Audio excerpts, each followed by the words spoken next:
السلام عليكم ورحمة الله وبركاته. أهلا بكم في قناة كروشيه يوتيوب مع سهام البنهاوي. النهاردة هنعمل بونشو جميل جدا من المثلثات. طبعا المثلثات اللي احنا عملناها في الفيديو ممكن نعمل منها بلوزة وممكن نعمل منها شال مثلث. طبعا ممكن نعمل من المثلثات شال مربع أو شال مستطيل، ممكن كمان نعمل منه مفرش على حسب ترتيب المثلثات جنب بعض. البونشو اللي احنا عملناه النهاردة هو لمقاس لارج ويلبس اكس لارج.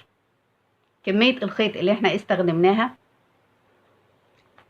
استخدمت 6 شلات، 3 بيج و3 كشمير من خيط هيمالايا افريدي سوبر لوكس.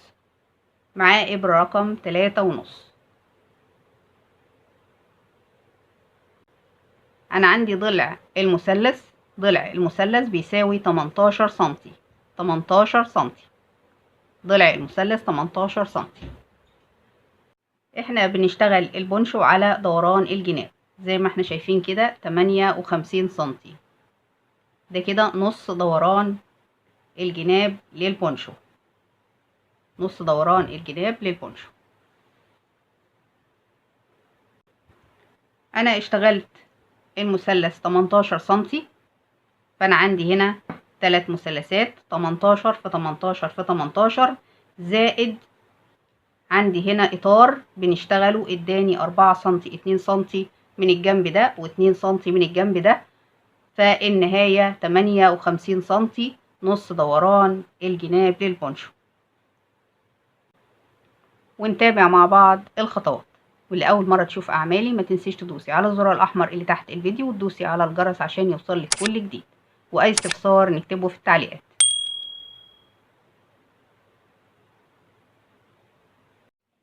اول حاجه هنبتدي الوحده بتاعتنا ب4 سلاسل،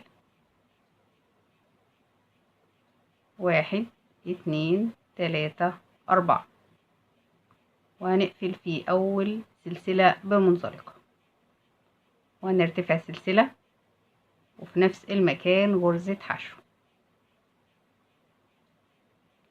وهنرتفع 1 2 3 3 سلاسل، وهنشتغل غرزة كلاستر عبارة عن عمود غير مكتمل بالشكل ده، كمان عمود غير مكتمل.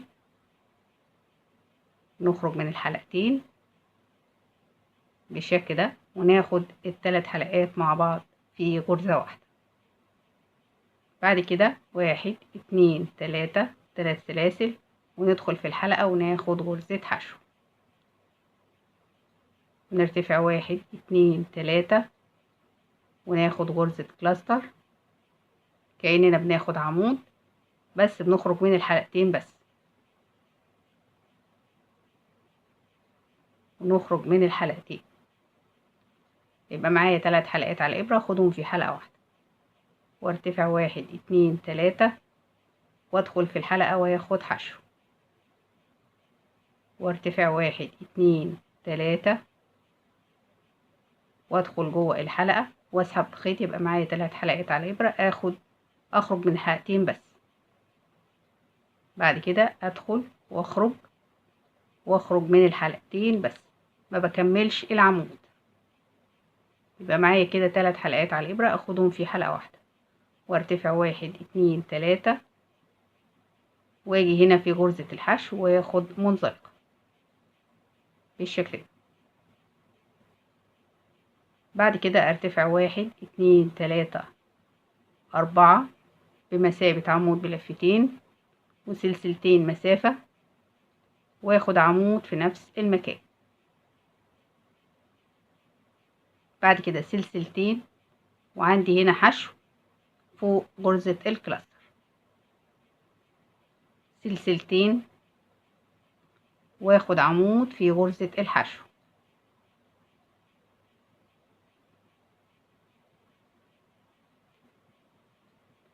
سلسلتين واخد عمود بلفتين في نفس المكان. اخرج من الحلقتين في حلقتين في حلقتين. بعد كده سلسلتين واخد عمود في نفس المكان بالشكل ده. بعد كده سلسلتين وهاخد حشو فوق غرزة الكلاستر، سلسلتين. بعد كده اخد عمود في الحشو،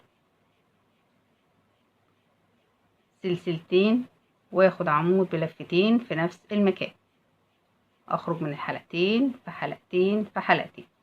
بعد كده سلسلتين وعمود في نفس المكان. بعد كده سلسلتين واخد حشو فوق غرزة الكلاستر،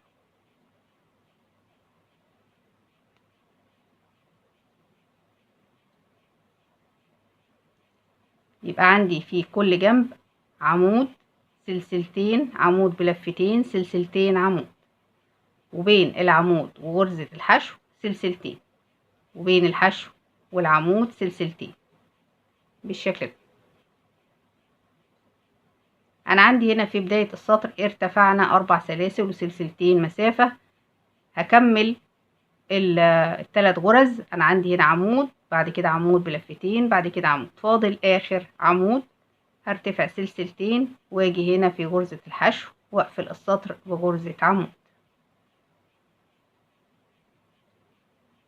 بعد كده سلسلتين واعد 1 2 3 4 في ربع سلسلة هاخد منزلقة.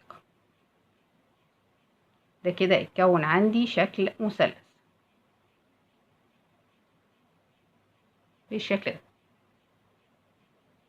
السطر اللي بعد كده هدخل جوه الفراغ واخد منزلقة وارتفع 1 2 3 واخد عمود غير مكتمل واخدهم في حلقة واحدة بالشكل ده. بعد كده سلسلتين واروح للفراغ اللي بعده واشتغل غرزة كلاستر بالشكل ده، سلسلتين واروح للفراغ اللي بعده واشتغل غرزة كلاستر،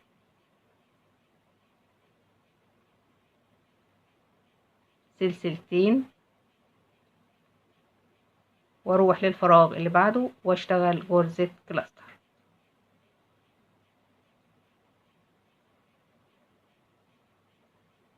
سلسلتين، وعندي هنا العمود بلفتين هشتغل الزاوية غرزة كلاستر. بعد كده 1 2 3 4 5 في نفس المكان غرزة كلاستر. يبقى انا بعمل الزاوية فوق العمود بلفتين. بعد كده سلسلتين وعندي هنا الفراغ هشتغل غرزة كلاستر، سلسلتين، الفراغ اللي بعده غرزة كلاستر، سلسلتين، الفراغ اللي بعده غرزة كلاستر، سلسلتين، الفراغ اللي بعده غرزة كلاستر. عندي العمود بلفتين هشتغل سلسلتين وفوق العمود بلفتين هشتغل الزاوية التانية غرزة كلاستر. بعد كده 1 2 3 4 5 في نفس المكان غرزة كلاستر،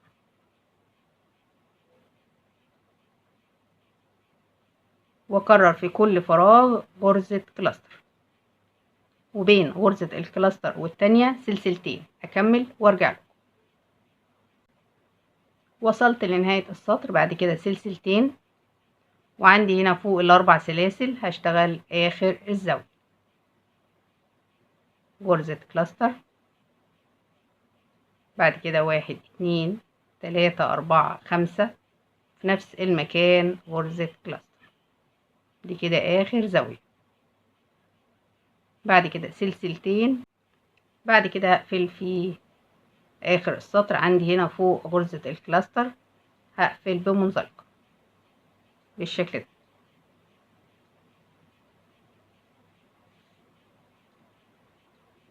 ده كده شكل المثلث. عندي في كل جنب 1 2 3 4 5 6، 1 2 3 4 5 6، 1 2 3 4 5 6، 6 غرز كلاستر في كل جنب. السطر اللي بعد كده هدخل في الفراغ واخد منزلقة وارتفع 1 2 3 واكرر كده اول غرزة كلاستر. بعد كده سلسلتين، وفي كل فراغ هشتغل برضو غرزة كلاستر لحد ما اوصل عند الزاوية. وصلت عند الزاوية، بعد ما اشتغلت سلسلتين بعد غرزة الكلاستر هاجي هنا في الزاوية واشتغل غرزة كلاستر. بعد كده سلسلتين واشتغل كمان غرزة كلاستر. بعد كده 1 2 3 4 5 6 7 في نفس المكان 2 غرزة كلاستر، سلسلتين واشتغل الغرزة التانية. دي كده الزاوية. بعد كده سلسلتين واشتغل في كل فراغ غرزة كلاستر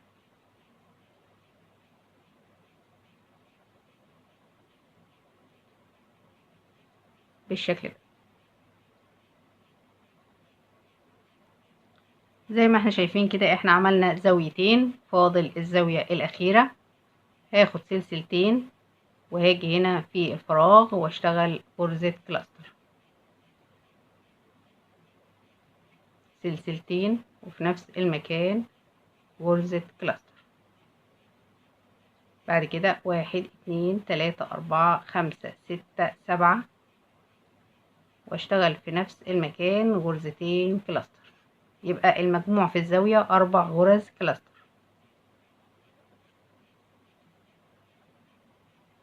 بالشكل ده. بعد كده سلسلتين واجي هنا في الفراغ واشتغل اخر غرزة كلاستر، سلسلتين واقفل فوق اول غرزة كلاستر بمنزلقة، واجي هنا في الفراغ واخد منزلقة. ده كده شكل الوحدة.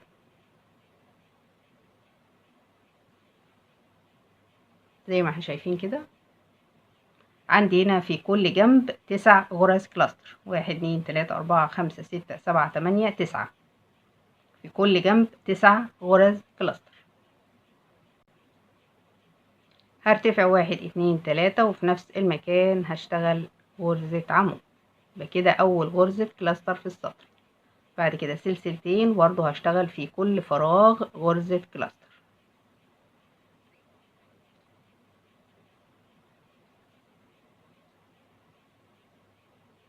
بالشكل ده.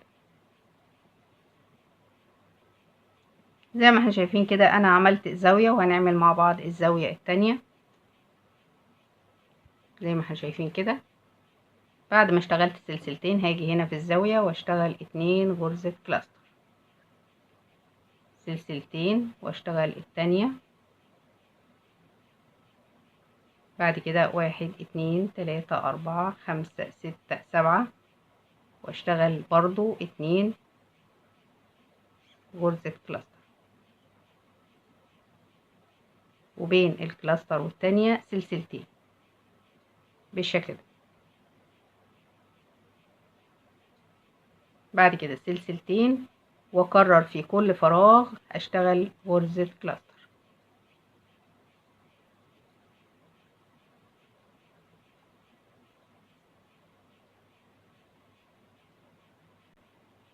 وصلت لنهاية السطر. زي ما احنا شايفين احنا كده اشتغلنا الثلاث زوايا. بعد ما اشتغلت سلسلتين هاجي هنا في الفراغ واشتغل كلاستر، سلسلتين الفراغ اللي بعده، سلسلتين الفراغ الاخير. بعد كده سلسلتين واقفل فوق اول غرزة كلاستر في السطر، واخد سلسلة الامان واقص الخيط. ده كده شكل الوحدة بتاعتنا. دلوقتي هنشبك المثلثات بتاعتنا. انا عندي هنا في كل جنب 12 غرزة كلاستر، 12 غرزة كلاستر في كل جنب. طيب هنعمل كام وحدة؟ هنعمل من اللون الكشمير 27 وحدة، ومن اللون البيج برضو 27 وحدة. هنشبكهم ازاي؟ هنشبكهم بالطريقة دي كده، هنشبك غرزة قصاد غرزة بالشكل ده.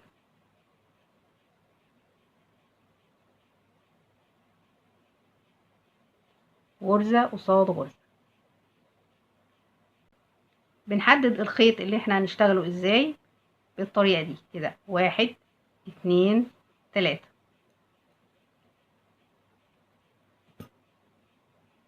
بجيب إبرة التنظيف وخيط غرزة قصاد غرزة. أنا عندي هنا 7 غرز، هعد 1 2 3 واجي في الغرزة الرابعة، وأعد 1 2 3 واجي هنا في الغرزة الرابعة، وابتدي أشبك الخيط.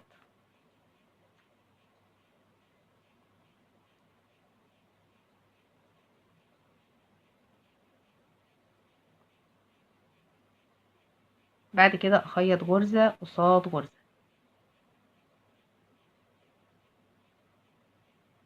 عندي كده 1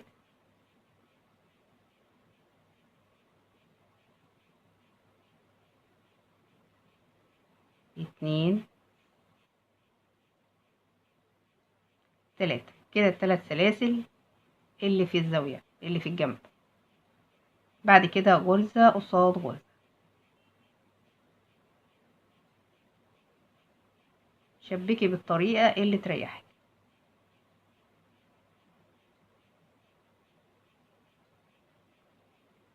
أشتغل غرزة قصاد غرزة، بشتغل في الحلقة الخلفية.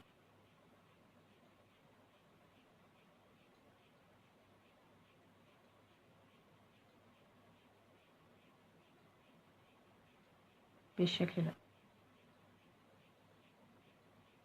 لنهاية السطر.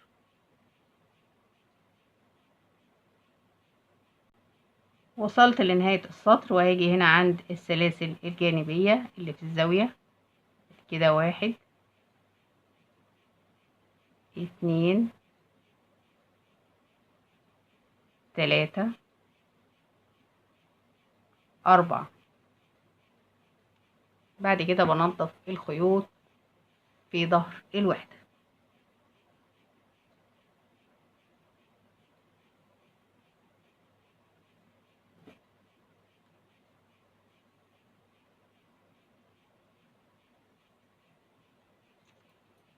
بعد كده بقص الخيط. ده بيبقى شكل التشبيك.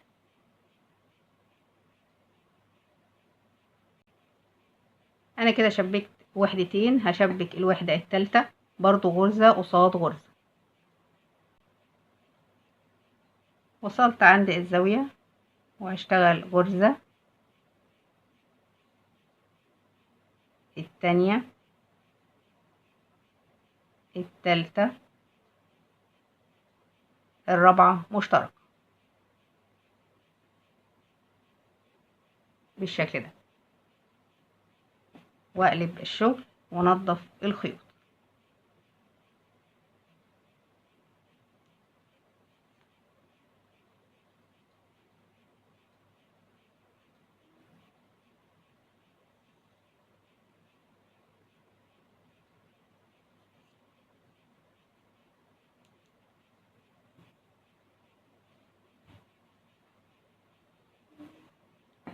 وقص الخيط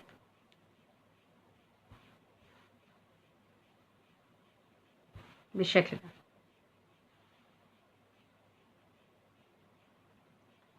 هجيب الوحدة الرابعة واشبك بنفس الطريقة برضو غرزة قصاد غرزة. وصلت لنهاية السطر، هشتغل غرزة. عندي هنا 3 سلاسل وهنا 3 سلاسل، وعندي الزاوية المشتركة اللي هو الغرزة الرابعة. هشتغل بالطريقة دي كده، ادي كده 1 2 3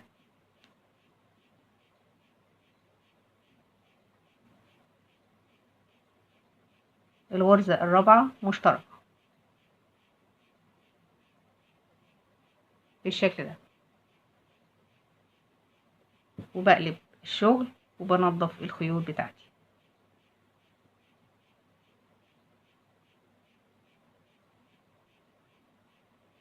هجيب المثلث الخامس برضو هشتغل بنفس الطريقة، غرزة قصاد غرزة، وده الشكل النهائي للمثلث الكبير بالشكل ده. برضو بشبك غرزة قصاد غرزة زي ما احنا شايفين كده.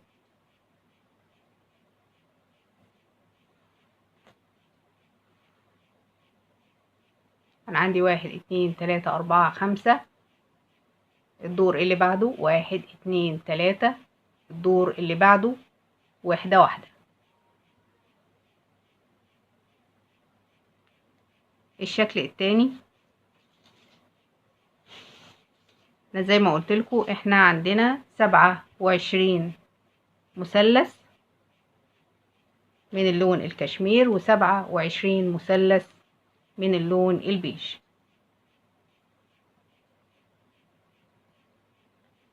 هنلاحظ ان الشكل الاولاني عندي الكشمير، اللون الكشمير اكتر،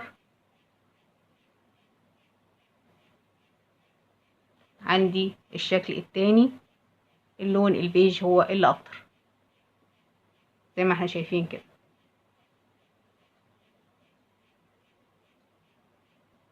هنشتغل 3 مثلثات من الشكل ده و3 مثلثات من الشكل ده.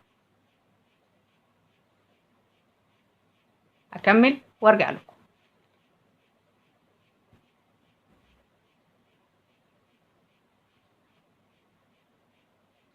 زي ما احنا شايفين كده احنا عملنا 3 مثلثات بالترتيب اللي احنا شايفينه ده،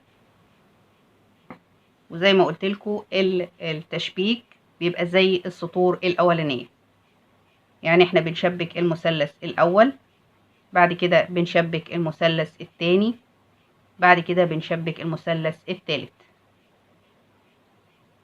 بعد كده في النهايه بنشبك المثلث الاخير بالشكل ده. بنعمل 3 مثلثات كبار بالترتيب ده و3 مثلثات بالترتيب ده. طبعا الالوان انتي اللي بتحدديها.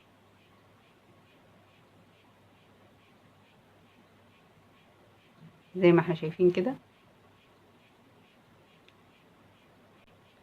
دلوقتي هنعمل اطار حوالين المثلث الكبير زي ما احنا شايفين كده. هنيجي هنا في الفراغ الاول اللي هو بعد الزاوية،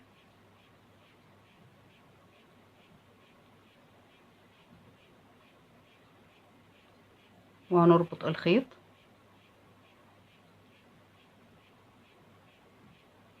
وهنرتفع 1 2 3، وهنروح على الفراغ اللي بعده وناخد عمود غير مكتمل وناخدهم في حلقة واحدة. بعد كده ناخد سلسلتين، ومن نفس الفراغ هندخل وناخد عمود غير مكتمل ونروح على الفراغ اللي بعده وناخد عمود غير مكتمل وناخدهم في حلقة واحدة وناخد سلسلتين، ومن نفس الفراغ هندخل وناخد عمود غير مكتمل والفراغ اللي بعده عمود غير مكتمل وناخدهم في حلقة واحدة بالشكل ده. هتديني الشكل ده.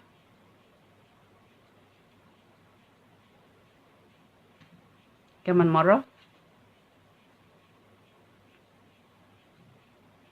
سلسلتين، وهندخل من نفس الفراغ وناخد عمود غير مكتمل ونروح على الفراغ اللي بعده عمود غير مكتمل وناخدهم في حلقة واحدة، سلسلتين، وندخل في نفس الفراغ ونروح على الفراغ اللي بعده وناخدهم في حلقة واحدة، سلسلتين، وندخل من نفس الفراغ ونروح على الفراغ اللي بعده وناخدهم في حلقة واحدة بالشكل ده.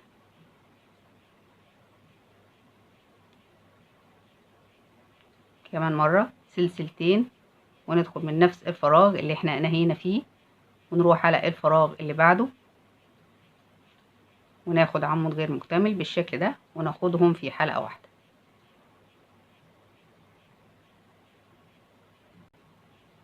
وصلنا عند الفصلات اللي بين المثلثات، هنشتغل سلسلتين وندخل في نفس الفراغ وناخد عمود غير مكتمل، الفراغ اللي بعده عمود غير مكتمل وناخدهم في حلقة واحدة، سلسلتين وندخل في نفس الفراغ، عمود غير مكتمل ونروح على الفراغ اللي بعده عمود غير مكتمل وناخدهم في حلقة واحدة، سلسلتين، وهنشتغل بنفس الطريقة في نفس الفراغ، هناخد عمود غير مكتمل ونروح على الفراغ اللي بعده عمود غير مكتمل وناخدهم في حلقة واحدة، سلسلتين وندخل في نفس الفراغ اللي نهينا فيه ونروح على الفراغ اللي بعده وناخدهم في حلقة واحدة، سلسلتين وفي نفس الفراغ اللي نهينا فيه ونروح على الفراغ اللي بعده وناخدهم في حلقة واحدة بالشكل ده. وصلنا عند الزاوية ونركز مع بعض، هناخد سلسلتين وفي نفس الفراغ اللي نهينا فيه هناخد عمود غير مكتمل، الفراغ اللي بعده عمود غير مكتمل وناخدهم في حلقة واحدة، سلسلتين وفي نفس الفراغ اللي نهينا فيه هناخد عمود غير مكتمل، الفراغ اللي بعده عمود غير مكتمل وناخدهم في حلقة واحدة. في الزاوية هنعمل ايه؟ هناخد سلسلتين الاول وبعد كده هنروح على الفراغ وناخد غرزة كلاستر بالشكل ده. بعد كده 1 2 3 4 5 6 7 وفي نفس الفراغ هنشتغل غرزة كلاستر بالشكل ده. في كل زاوية هنعمل نفس الشغل، غرزتين كلاستر وبينهم 7 سلاسل، بعد كده سلسلتين وهنروح على الفراغ اللي بعده على طول ونشتغل عمود غير مكتمل ونروح على الفراغ اللي بعده وناخد عمود غير مكتمل وناخدهم في حلقة واحدة. يبقى بعد غرزة الكلاستر سلسلتين وبعد كده بنشتغل شغلنا اللي احنا اشتغلناه في الإطار اللي حوالين المثلث الكبير. في كل زاوية هنشتغل نفس الخطوات. بعد كده سلسلتين ونشتغل في نفس المكان اللي نهينا فيه عمود غير مكتمل، بعد كده الفراغ اللي بعده عمود غير مكتمل وناخدهم في حلقة واحدة، سلسلتين ونشتغل في نفس الفراغ وبعدين نروح على الفراغ اللي بعده وناخدهم في حلقة واحدة. وصلت لنهاية السطر زي ما احنا شايفين كده،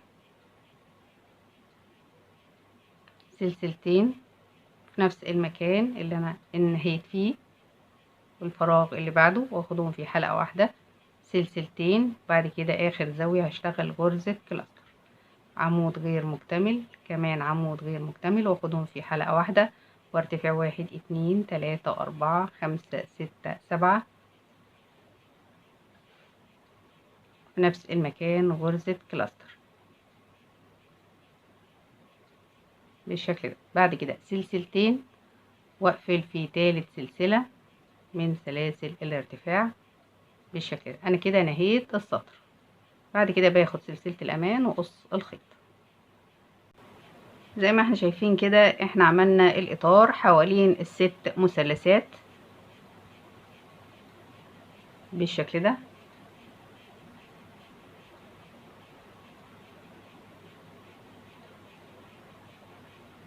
زي ما احنا شايفين كده.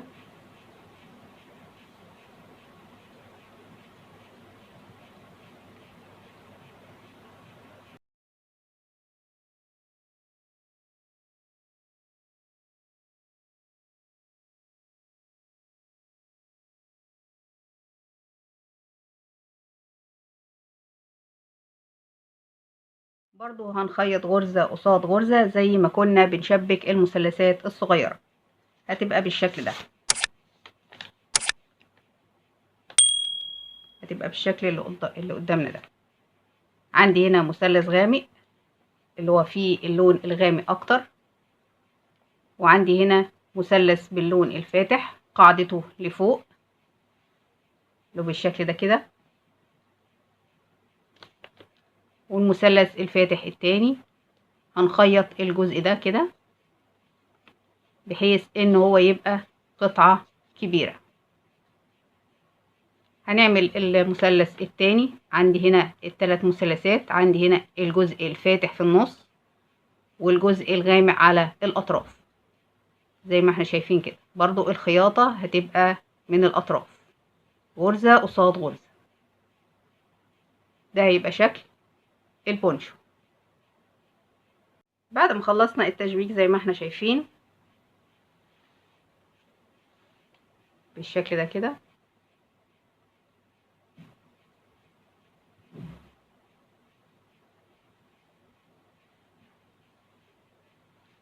احنا بنحدد مكان لفتحة الراس.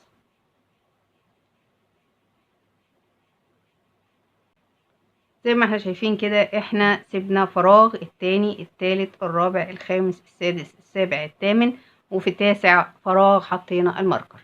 نفس الكلام الناحية دي، فراغ التاني التالت الرابع الخامس السادس السابع الثامن، وفي التاسع حطينا الماركر. في القطعة التانية نفس الكلام، فراغ التاني التالت الرابع الخامس السادس السابع الثامن، وفي التاسع حطينا الماركر. نفس الكلام الناحية التانية، 1 2 3 4 5 6 7 8، وفي الفراغ التاسع حطينا الماركر. حوالي 30 سنتي الجزء ده من الماركر ده للماركر ده، حوالي 30 سنتي. يعني انا هنا بحدد المكان ده لفتحة الراس زي ما احنا شايفين كده، وبنحدد نفس المكان برضو في القطعة التانية بالشكل ده، وبنقفل الجزء ده بالخياطة مع الجزء ده بالشكل ده. وعندي هنا بنحدد فتحة للدراع، فتحة للدراع، وبنخيط الجزء ده، بنخيط الجزء ده كده زي ما احنا شايفين كده.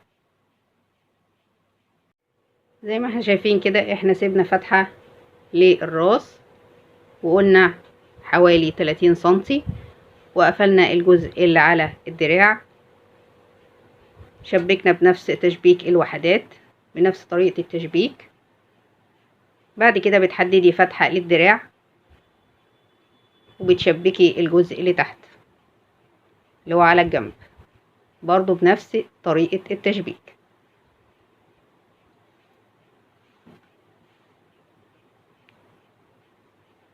نفس الكلام الناحية التانية، بنحدد مكان لفتحة الدراع وبنخيط الجزء اللي على الجنب غرزة قصاد غرزة.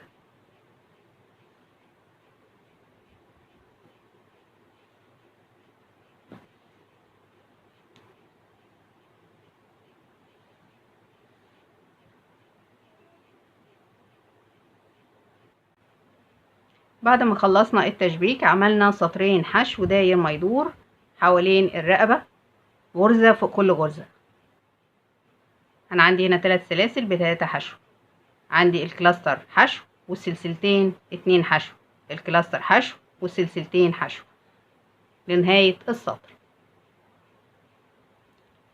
وممكن كمان تعملي حشو حوالين فتحة الدراع، طبعا ده بيرجع لك. عندي هنا في نهاية البونشو من تحت هلف الشغل بالطريقة دي.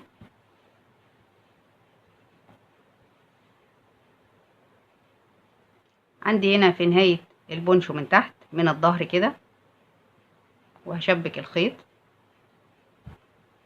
وهرتفع 1 2 3 وياخد عمود غير مكتمل واخدهم في حلقة واحدة، سلسلتين وادخل في نفس المكان اللي نهيت فيه واخد عمود غير مكتمل، واروح الناحية التانية واخد عمود غير مكتمل واخدهم في حلقة واحدة اللي هي غرزة الإطار، سلسلتين وهدخل في نفس المكان اللي نهيت فيه واروح للمكان اللي بعده الفراغ اللي بعده واخدهم في حلقة واحدة بالشكل ده، سلسلتين واكرر نفس غرزة الإطار اللي احنا اشتغلناها في المثلثات.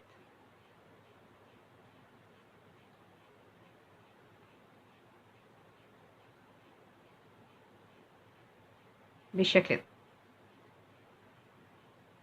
لنهاية السطر.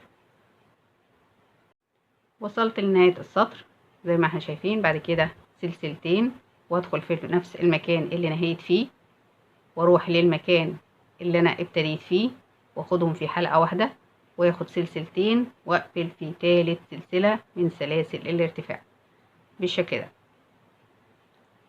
طب لو عايزة اعمل سطر كمان، بدخل جوه الفراغ اللي بعده واخد منزلقة وارتفع 1 2 3، واروح للفراغ التاني واخد عمود غير مكتمل واخدهم في حلقة واحدة بالشكل ده. بعد كده سلسلتين واكرر، هدخل في نفس المكان اللي انا نهيت فيه واروح للمكان اللي بعده بالشكل ده، سلسلتين وادخل في نفس المكان اللي نهيت فيه واروح للمكان اللي بعده الفراغ اللي بعده، واخد ده كله في حلقة واحدة بالشكل ده. اكمل وارجع لكم. وصلت لنهاية السطر زي ما احنا شايفين كده. بعد كده هاخد سلسلتين وادخل في نفس المكان اللي نهيت فيه واروح على المكان التاني واخدهم في حلقة واحدة، واخد سلسلتين واقفل في تالت سلسلة بالشكل ده، واخد سلسلة الامان واقص الخيط. طبعا انت عايزة تزودي عن كده طبعا ده بيرجع لك. وده شكل الاطار بعد ما خلصناه. احنا عملنا سطرين، انت عايزة تزودي عن كده زي ما قلتلك ده بيرجع لك.